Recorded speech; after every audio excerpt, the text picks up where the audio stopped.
High court में नवरात्र की छुट्टियां फ्राइडे को शुरू हो गई। अगले मंडे से वर्किंग शुरू हो जाएगा।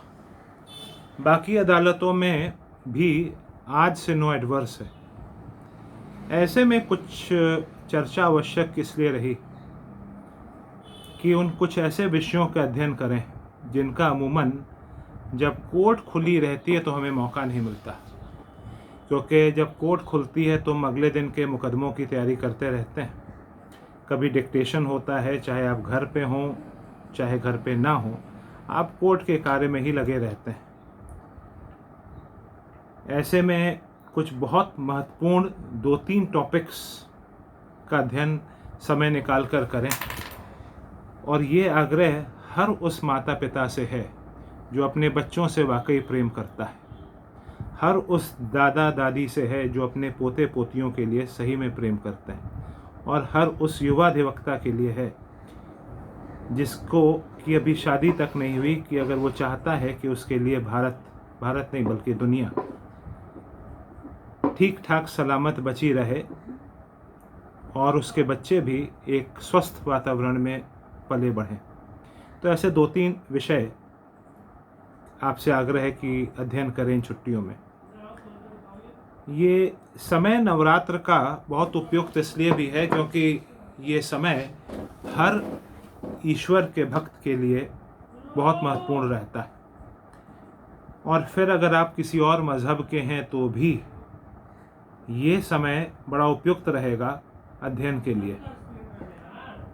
वो इसलिए अध्ययन ज़रूरी है क्योंकि हम इस विषय पे गौर करें कि अगर हम बहुत बड़ा बैंक बैलेंस, प्रॉपर्टी, घर, गाड़ी, सब कुछ अपने बच्चों के लिए छोड़ के जाते हैं, लेकिन ये दुनिया अगर जीना ही यहाँ पे मुश्किल हो जाए, यानी अगर मरणासन व्यवस्था में पर्यावरण हम छोड़ के जाते हैं, तो वो सारा प्रॉपर्टी, धन दौलत सब धरा का धरा रह जाएगा, उसका कोई मायने नहीं रहेगा।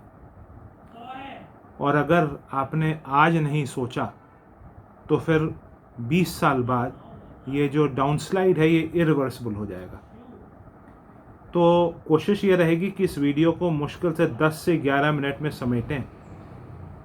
कुछ आवश्यक चीज़ें छूनी ज़रूरी रहेंगी तो शायद 12 मिनट हो जाए, लेकिन कोशिश रहेगी कि इसको समेटने की। तो पहला विषय है फाइटोप्लैंक्टन, एक्सटिंक्शन ऑफ फाइटोप्लैंक्टन। इसका आप अध्ययन करें। फाइटोप्लैंक्टन नाम सुना है? शायद हल्का सा रेफरेंस आपको ध्यान में आए, लेकिन फिर भी समय निकाल कर गूगल पे जाएं, अपने बच्चों की किताबें देखें और इस विषय पे अध्ययन करें। फाइटोप्लैंक्टन थोड़ा सा मैं इंट्रोड्यूस किए रहता हूँ। प्लैंक्टन मतलब ड्रिफ्टर यानी कि ग्रीक शब्द ड्रिफ्टर है, यानी समुद्र में ये प्लैंक्टन समुद्र में पाए जाते हैं और लेक्स में भी पाए जाते हैं। ड्रिफ्टर मतलब समुद्र की लहर के साथ चलने वाले जीव। अगर ये प्लांट ओरिजिन के हैं तो इन्हें फाइटोप्लैंक्टन कहते हैं, और अगर ये एनिमल लाइक हैं तो जू प्लैंक्टन कहते हैं।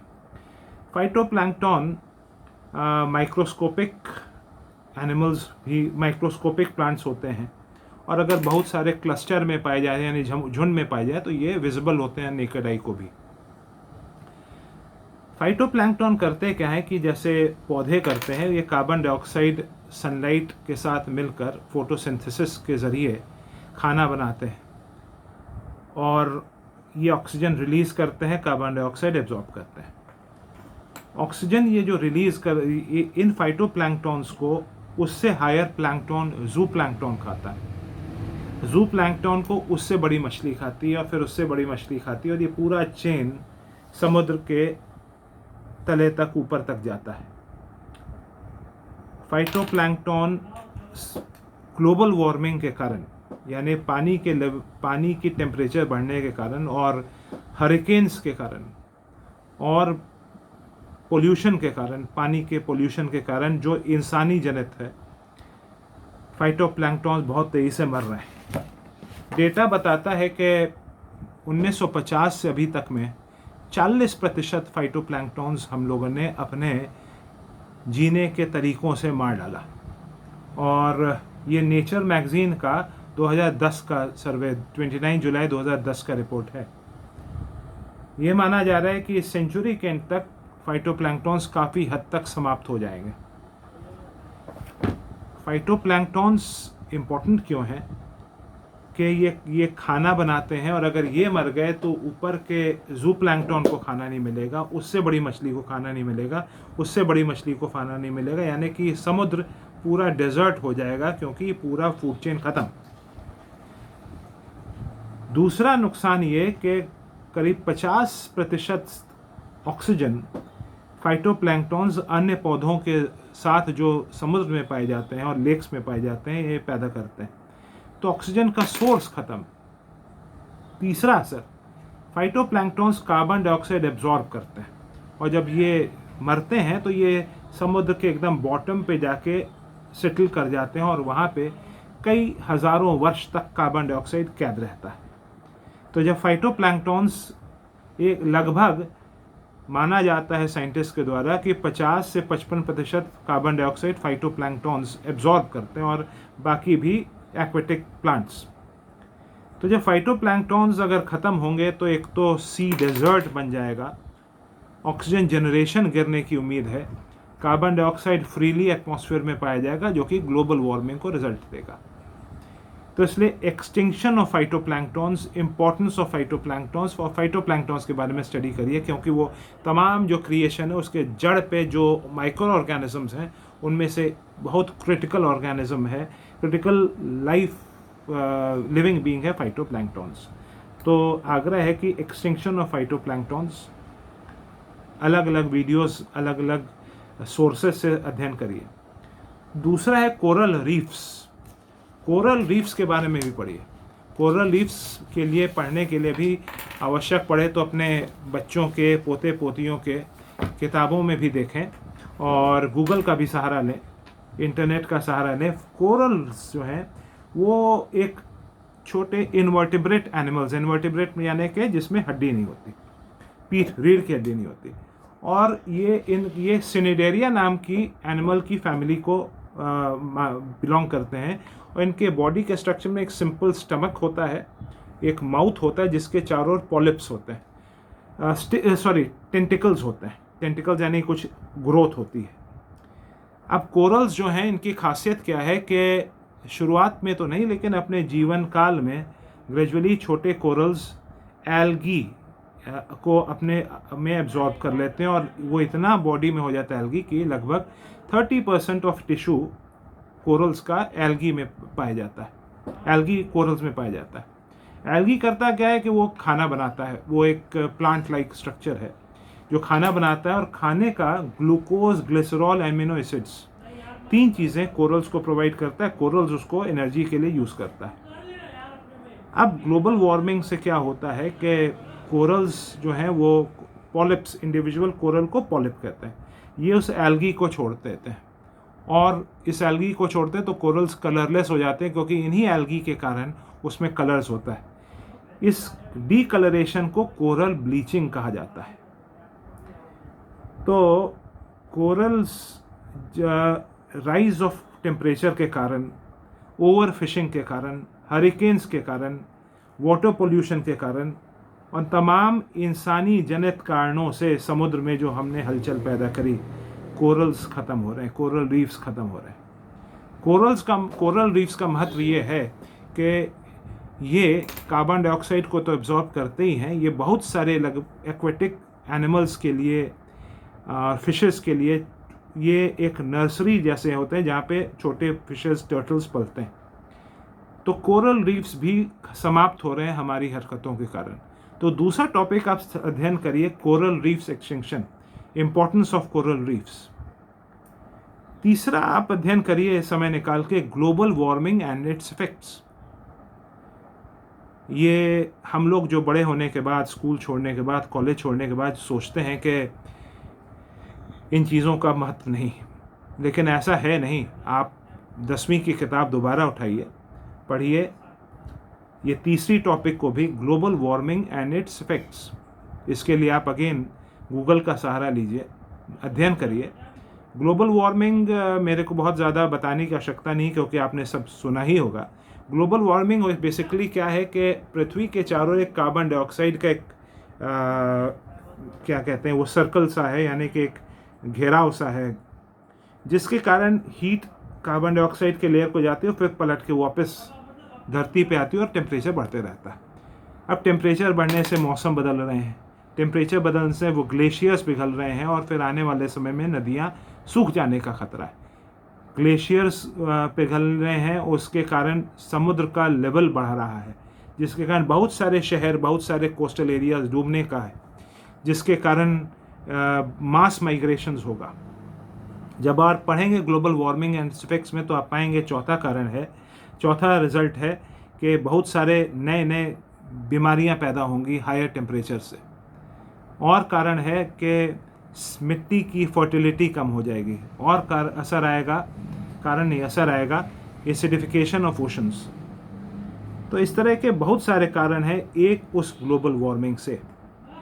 तो आपसे आग्रह है कि ये 3 चीज़ें, 1 phytoplanktons, extinction of phytoplanktons, importance of phytoplanktons, coral reefs, extinction of coral reefs, importance of coral reefs, role of coral reefs in sustaining life, global warming and effects, इसका अध्ययन करिए। अगली छुट्टी आएगी दिवाली की, उसमें फिर हम लोग चर्चा करेंगे कि क्या पढ़ा जाए, लेकिन ये समय निकाल के पढ़िए अवश्य, क्योंकि पहला स्टेज होगा सुधार की ओर, बेहतर दुनिया की ओर बनाने की, कि हम पढ़ें, जानकारी हासिल करें, हमें दर्द हो, हमें सेंसिटाइज हो और हम औरों को सेंसिटाइज करेंगे उसके बाद, और उसके बाद एक्शन मोड में आएंगे और हम सोचेंगे कि हम क्या कर सकते हैं इन चीज़ों को बचाने के लिए। लेकिन अगर आप स्टडी नहीं करेंगे तो फिर लगभग वो हालात हैं कि एक बहुत बड़ा शिप है जहाँ पे अंदर खूब मस्त पार्टी चल रही है, डांस हो रहा है, गाना हो रहा है, सब मस्ती हो रही, और इस शिप में कहीं से पानी घुस गया है और वो शिप ऐसे जो तैर रही थी वो ऐसे हो जा रही और वो डूब रही। अगर इस शिप को आपने बचाने का प्रयास नहीं किया तो मात्र 20 साल बाद यानी लगभग 2040 में अगर हम सब जीवित रहे तो, या हम लोग रहे तो, हालात बहुत दुश्वार हो जाएंगे, जीना तक मुश्किल हो जाएगा। इसलिए जगिए, समय निकालिए। इसलिए हर माता पिता जो अपने बच्चों से प्रेम करते हैं, हर दादा दादी जो अपने पोते पोतियों से प्रेम करते हैं, और हर ईश्वर के सच्चे भक्त जो चाहे उसे किसी नाम से पूछता हो, उन सभी से आग्रह है कि इन 3 विषयों को स्टडी करें, क्योंकि रोज़मर्रा के जीवन में हम लोग को मौका नहीं मिलता इन चीज़ों का स्टडी करने के लिए। समय निकाल के स्टडी करिए, नोट्स बनाइए, कुछ लिखिए, और फिर हम लोग को सोचें कि ये हालात कैसे सुधरें, क्योंकि हमेशा पहला स्टेज रहेगा सेंसिटाइज करना अपने आप को। अगर आपने पहला स्टेज नहीं किया तो कल जब आपके पोते पोती बच्चे इस एनवायरमेंटल डाउनस्लाइड क्राइसिस के कारण जब तकलीफ उठाएंगे, सफ़र करेंगे, तो आप कुछ भी ना कर सकेंगे उसको रोकने के लिए, तो आपको बहुत अफसोस होगा आज के इनएक्शन पे, इनर्शिया पे। तो इन विषयों पे सोचें, और अगर कोई सजेशंस हो और इस मुहिम में शामिल होना चाहते हो तो फिर हम लोग के जो ईमेल आईडी है उस पर अपने सजेशंस भेजें। ईमेल आईडी है save mother association, SAVEMOTHER association@gmail.com, all small. अपना नाम, व्हाट्सएप नंबर और सजेशन भेजें। जो सजेशंस भेजना चाहते हैं वो सजेशंस भेजें, और जो सजेशंस नहीं भेजते हुए सिर्फ ज्वाइन करना चाहते हैं वो ज्वाइन करें। आग्रह है कि इस वीडियो को हर अधिवक्ता जो आपके परिचित है वहाँ भेजें, कि हर तहसील, हर सिविल कोर्ट, हर हाई कोर्ट और सुप्रीम कोर्ट और बाहर की अदालतों में दुनिया के भी हम उन अधिवक्ताओं को खोज सकें जो बच्चों से अपने वाकई प्रेम करते हों और उनके लिए पर्यावरण बचाना चाहते हो, और उनको ऐसी दुनिया, मरणासन स्थिति में दुनिया न देना चाहते हो। समय कम है, एक दिन 2021 से 40 तक बहुत क्रिटिकल है, और 2040 के बाद दुनिया कैसी रहेगी, वो जीव जंतु, वो पेड़ पौधे, वो तमाम हमारे अलावा भी जो स्पीसीज़ हैं वो बचेंगे या नहीं बचेंगे, ये सारे क्वेश्चंस के लिए बहुत क्रिटिकल रहेगा, क्योंकि अफसोस के एक तरफ ये स्टेज मर रहा है, दूसरी तरफ हम तमाम अन्य मुद्दों पे फंसे पड़े हैं। कभी जाति के लड़ पे रहते हैं, कभी मज़हब पे, कभी भाषा पे, कभी क्षेत्र पे। ये तो भारत के अंदर, और भारत के बाहर नेशनैलिटीज़ का एक जो एक्सपेंशन है उसको कैसे कंट्रोल करें, कैसे दूसरे की ज़मीन हड़पें, कैसे अपने सिविलाइजेशन या कल्चर को सुपीरियर बनाएं। ये सारे विषयों पे हम मशरूफ़ हैं ऐसे, जबकि वो शिप डूब रहा है। तो आग्रह है कि इस शिप को बचाएं, अन्यथा हमारे बच्चे और हम लोग भी जब बुज़ुर्ग होंगे बहुत कठिन स्थिति देखने वाले हैं। तो समय निकाल के अध्ययन करें। रिपीट करता हूँ, extinction of phytoplanktons, role of phytoplanktons, coral reefs extension, role, global warming aspects. और जो लोग ज्वाइन करना चाहें, जो आइडिया शेयर करना चाहें, ईमेल आईडी मैंने बताया, उस पर अपने विचार भेजें और इस वीडियो को अपने हर परिचित अधिवक्ता को भेजें। और अगर गैर अधिवक्ता के सामने भी ये वीडियो पहुँचे तो उससे भी आग्रह है कि इन विषयों पर विचार करें, क्योंकि ये कोशिशें हम सबको करनी होगी, चाहे हम अधिवक्ता हों या ना हों, या हम किसी भी स्टेज ऑफ लाइफ में हों। धन्यवाद।